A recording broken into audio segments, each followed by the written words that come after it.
Hi everybody, John Hand with the Pulsing Cinema, and today's movie is Friday the 13th Part VII, The New Blood. Friday the 13th Part 7, The New Blood. I think the Roman numerals were getting kind of silly at this point, and I think they should have jettisoned them, and I don't think anybody cared. I don't think it made it look any more highbrow. I don't think it made it look more lowbrow. I don't think it fooled anyone in the fucking planet that this was not the 7th Friday the 13th film. But nevertheless, maybe the Roman numeral kind of gives you a window into the schism that was Paramount and then their production of the Friday the 13th films. I mean, these were all the redheaded stepchildren of Paramount Pictures, even though they made tons of money and they kept making them and making them and making them.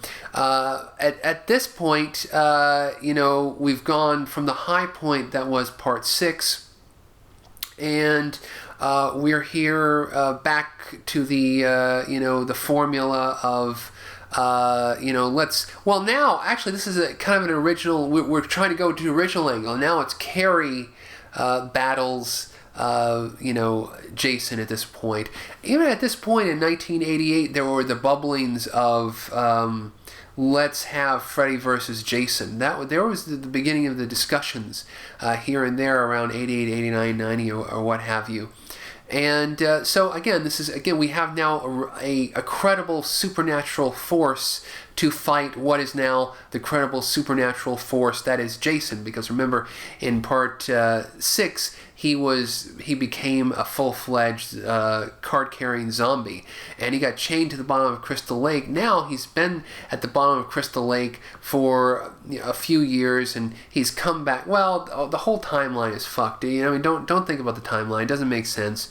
But in any case, he's this telekinetic woman frees him from the bottom of the lake, and then he runs around and starts killing some people at the lake, kind of like in the final chapter. You've got like two houses that are like across from each other, and you've got people. You got a group of teenagers in one area and in one building, and then you got a family in the other house, and Jason kind of runs between them and kills everybody. We've got Terry Kaiser himself, Mr. Bernie, as Dr. Cruz, and he's really good in this film. Adds a touch of class and Berniedom to the film. Terry Kaiser, directed by John Carl Buechler, who was a special effects wizard, had worked with Charles Band's Empire Pictures and done a lot of special effects work, and now he was kind of branching into directing. So this is a very special effects heavy Friday the 13th episode. We got a lot of vicious kills, a lot of stuff that was just at this point the MPA was getting really censorship crazy, so a lot of the incredible visual effects were cut.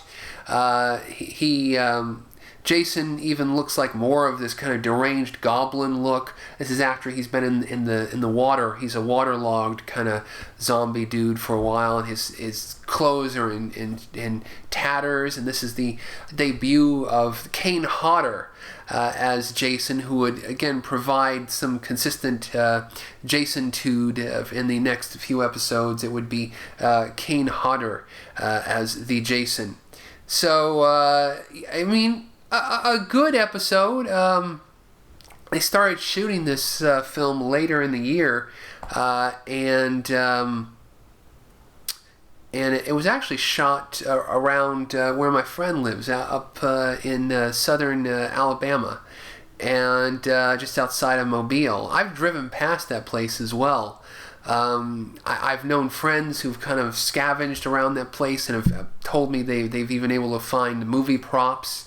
They were able to find movie props in the woods for years and things related to Friday the 13th. I'm sure if you do a Google search on that, you can find the exact location, the exact area.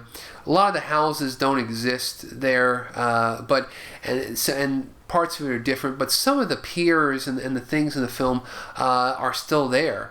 And so it's a very, very nice place, nice little place to check out. If you're in the Mobile area, you can go down there and check out the location for Friday the 13th.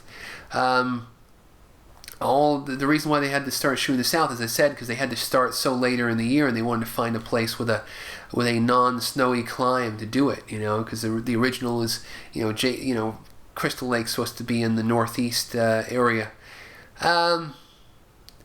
But yeah, this is a sentimental film because this is the second film that my parents took me to see in the theater. First Friday the 13th film I ever saw in the theater was Part 6. And that blew my mind. That film was like, whoa. Part 7 I watched in a little teeny tiny movie theater in the middle of nowhere, Milton, Florida.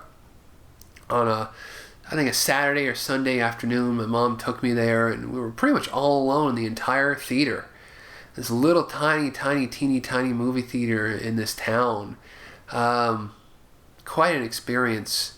There's some good nudity in this film. Not as stunning as that one in Part 5. That nature film, that naturist film from Part 5. But in any case, yeah, Friday the 13th Part 7.